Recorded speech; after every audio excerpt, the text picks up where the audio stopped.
Hello and welcome. This is Welcome Home Tuesday.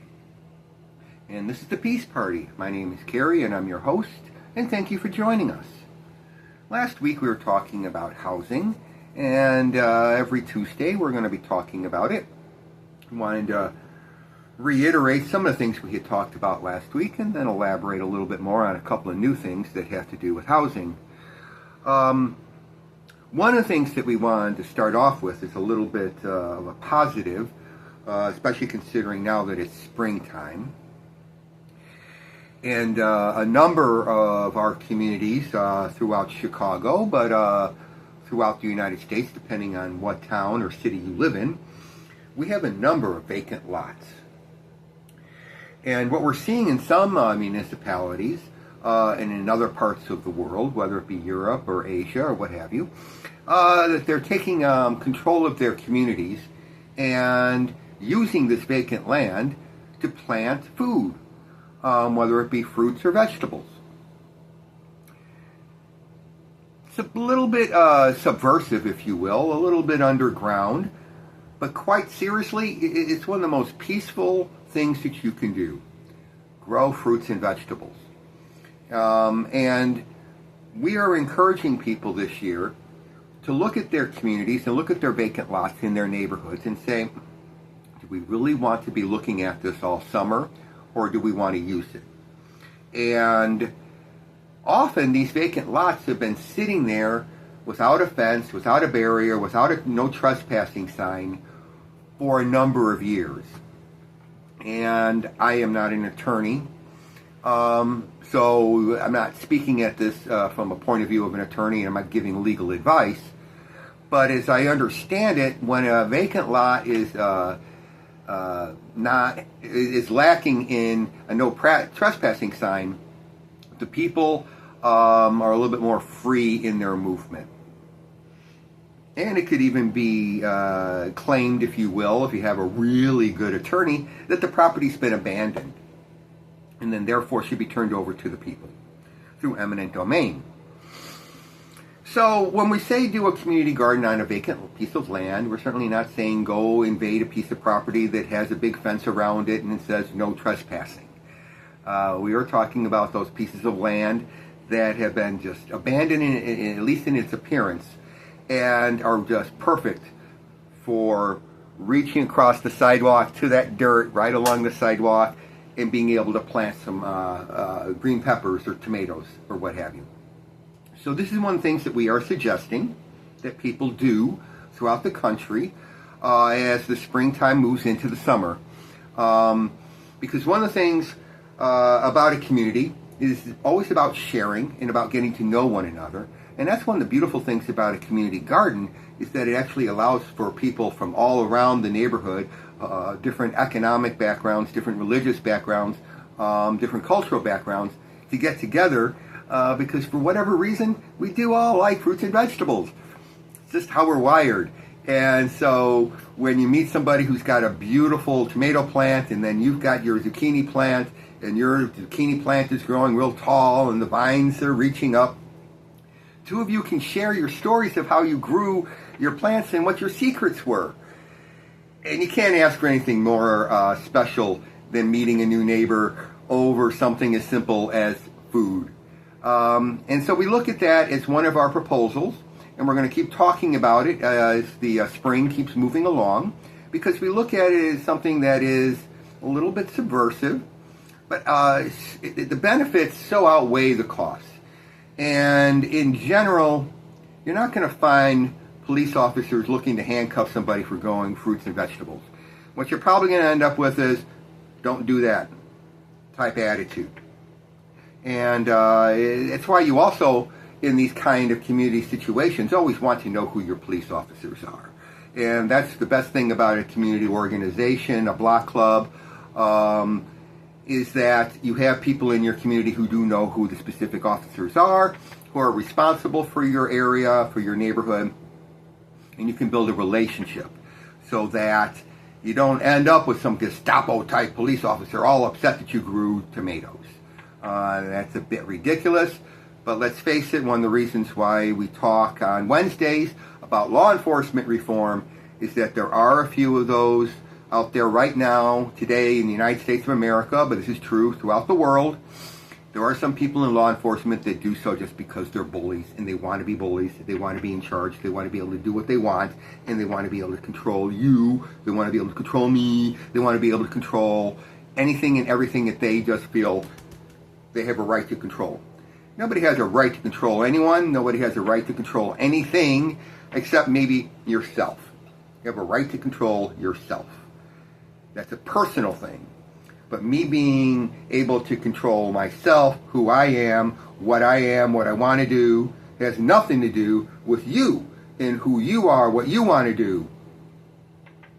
I am only responsible for myself and should only be responsible for myself and should never, as a person, be looking at somebody else and telling them what they should do, how they should behave, or what they should think. It's most definitely a belief here at the Peace Party that these kind of things just cannot go on, cannot exist. We also, with this, want to talk about landlord maintenance, and some really do a great job, and others are quite dismissive. This also comes back to the idea of recycling. In the city of Chicago right now, there is no incredibly strong recycling effort, and certainly nobody is being forced to do so. And when it does get recycled, it feels like it's just a mishmash. We here do a really poor job of recycling. We do not do the proper separation. We let paper, we let cardboard get wet, which then ruins it. We just are not very conscientious when it comes to housing issues and recycling. Garbage pickup in general. Now, having traveled, I will say this, when I was in the city of Naples, the garbage out on the street and the smell was something that it's impossible to describe and explain. So to say Chicago or many of the places I've been to in the United States of America ever matches something like I saw in Naples would just be false, just not accurate. But I have seen here in the United States that we can do a lot better. We can do a lot better here in Chicago.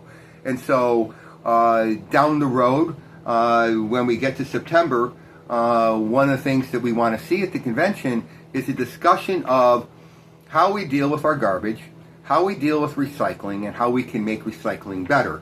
Because last week we did talk about the idea of maybe getting on the Michigan model, where you get a little bit of money for everything that you put into the recycling machine, whether it be a 2-liter empty bottle, plastic bottle, or a glass jar that was once used for pickles. And so we're looking at that and want to see that happen. Now, getting close to the end here, so we wanted to get to the crux of the matter, and that, of course, is still the housing costs and the rising cost of housing in the United States, and it's true in many parts of the world. This just cannot keep going, and we have said this before when we talk about wages and we talk about labor, is that we cannot have the minimum wage chase after high rent. We cannot allow landlords to raise the rent simply because the minimum wage went up. Because again, it should all be based on how much does it cost to operate an apartment. Now, if you have 50 units in a building, simply because the minimum wage went up 40 cents an hour does not mean that every renter in that building needs to spend an extra $100 a month in rent. 40 cents an hour increase in wages does not equal $100 a month extra in rent. But a lot of landlords like to use the idea that the minimum wage went up, wages went up, we have to raise our rent. And if they do feel like they have to raise their rent, again, it should be proportional. If you do the math, and I'm not very good at math, but 40 cents extra an hour when you were making $16.40 originally, now you're making $16.80, the increase in your wages is way below 10%. Probably way below 5%. But like I said, I'm not a mathematician, and I didn't sit here and do the math. I probably should have ahead of time. We'll work on that to next time, make our stats a little bit more precise. But in the idea of understanding where we're coming from and where we're going, it makes sense, right? Raise the minimum wage 40 cents an hour does not mean that rent should go up $100 a month. So we're looking at that issue, and that is the most important issue that needs to be changed here in the state of Illinois, which is what we're going to be working on with a law, the repeal, the idea of rent control. I think it's called the Rent Control Prevention Act. And we want that repealed here in the state of Illinois. As we understand it, the Koch brothers had a field day in the 90s, running around from state to state to state to state to state, convincing the different legislatures to pass this kind of law to make sure that no one across the nation could ever have affordable housing again. It doesn't make a darn bit of sense now, does it, folks? How one group of people who have a lot of money went around and made sure that the rest of us stay poor. Just so inappropriate, so wrong. And so we want to look at that down the road, and especially in September, that is going to be one of those things that we want finished. We want to walk out of the convention with a clear, written down idea, whether it be an amendment or just a law, whatever it may be that we decide. We want it to be concrete. We want it to be very specific as to we want to end this law. Then we'll work on what is a reasonable profit for a landlord to make on an apartment when we get there. And actually, that's a great place to leave it with our question that we always ask at the end of every section, every segment. What's a reasonable profit for a landlord to make on an apartment that costs a total of $1,000 a month to operate? We're going to keep asking the question until we get an answer. So then, you'll give it to us, and we'll contemplate, and we'll work on it, and we'll share it with you. But until then, we're going to let you go, and we'll see you tomorrow. Thank you. Take care.